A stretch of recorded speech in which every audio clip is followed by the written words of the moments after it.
Hi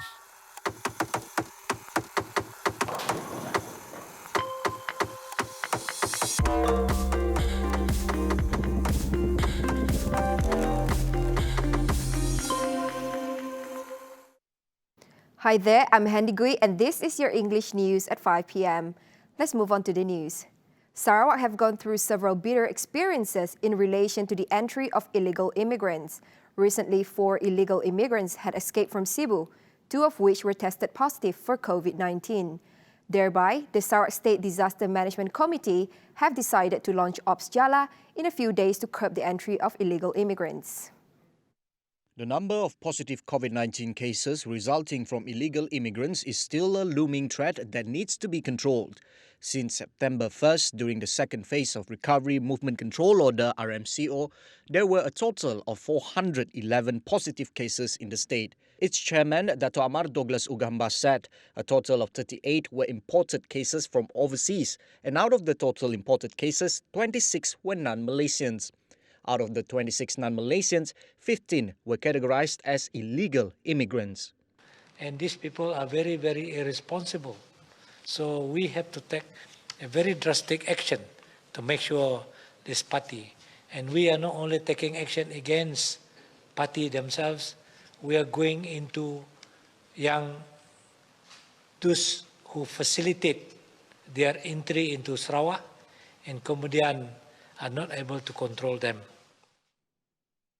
Right. Meanwhile, Sarawak State Disaster Management Committee would intensify surveillance on the quarantine situation for COVID-19 in Sibu, which was a concern due to the fact that Sibu does not have enough designated hotel rooms for quarantine.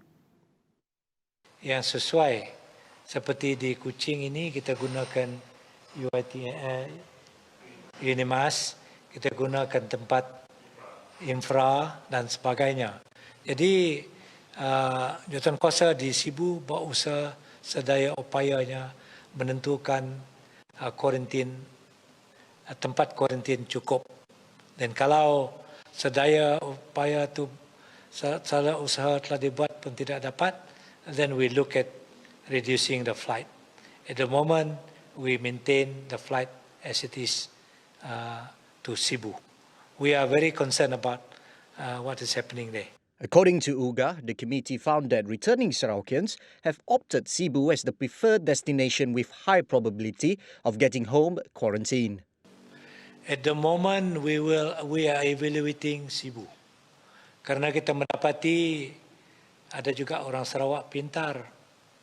Karena dia tahu Sibu tidak cukup bilik hotel.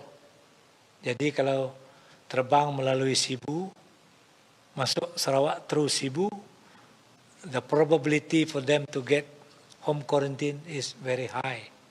Jadi kita ada data-data menunjukkan itu. It's very dangerous because we have a case in Bentulu di mana dia was given home quarantine dan didapati positif.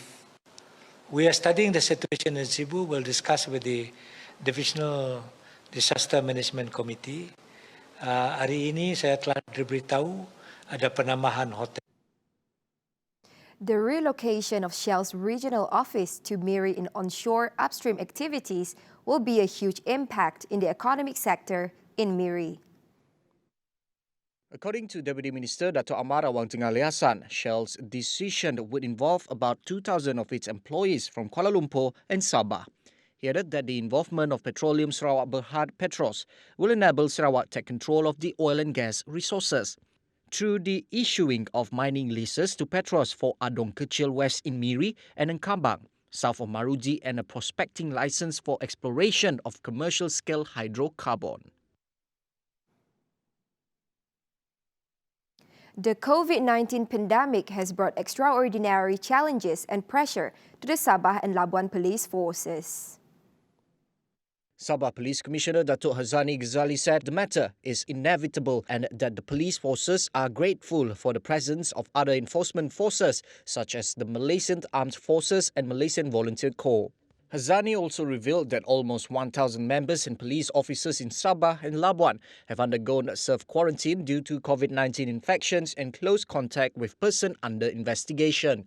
Therefore, he advised the public to adhere to the set SOPs to help curb the spread of the virus. The Higher Education Ministry will ensure that special portfolio is established in all public universities to manage the affairs of students staying off campus. Its Minister, Datuk Sri Dr. Noraini Ahmad, said her ministry, through the cooperation of all public universities and the Public Housing Council of Malaysia, has taken steps to ensure that a specific unit or portfolio to manage the issue of rented houses for students was established.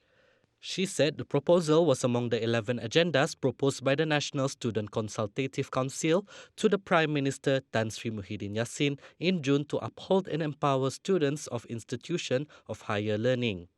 Noraini said a comprehensive guideline to increase the level of administrative efficiency of affairs of off-campus students was also being developed. Furthermore, Noraini said her ministry was also actively implementing efforts to increase the functionality of the student metric card through the Kad Prihatin Siswa initiative. 2021 will be a promising year for Malaysian sports. This was assured by President of the Olympic Council of Malaysia, also known as OCM, Tan Sri Norza Zakaria, as the nation is set to host several major tournaments next year. Zakaria stated there are many considerations should be taken into account during the pandemic. The focus will be on the tournament that offers qualifying points for the Tokyo Olympics and to prepare before the 2021 Hanoi SEA Games.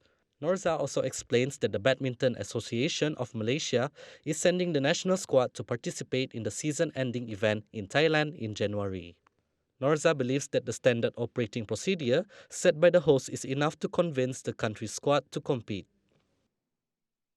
The Vietnam ASEAN Para Games Organizing Committee has proposed 11 sports to be contested at the 11th edition of the Biennial Games, which would take place from 17 to 23 December 2021 in Hanoi, Vietnam. The sports that were proposed are athletics, badminton, swimming, table tennis, chess, powerlifting, boccia, judo, goalball, wheelchair tennis and archery. ASEAN Parasports Federation President Major General Osoft Bavilai in a statement said the suggestions were put forward during its virtual executive meeting at its headquarters in Bangkok, Thailand. The confirmation and endorsement on the chosen sports will be announced at the Board of Governors meeting scheduled in mid-January 2021. Bavilai, who is also the Paralympic Committee of Thailand Secretary General, also pointed out that 2021 ASEAN Para Games will be held around the vicinity of Maidin National Stadium in Nap Tu Lem district. Bavilai also revealed that the APSF EXCO members have also requested the organisers to draw out their specific COVID-19 measures and standard operating procedures, which includes screening and quarantine processes aimed to ensure the safety and health of participants prior and during the Games. And that concludes our 5 p.m. English news on TVS. Don't forget to tune in for the Nightline at 11:30 p.m. with Cheryl Shaminato. My name is Handy Gui. Have a pleasant day.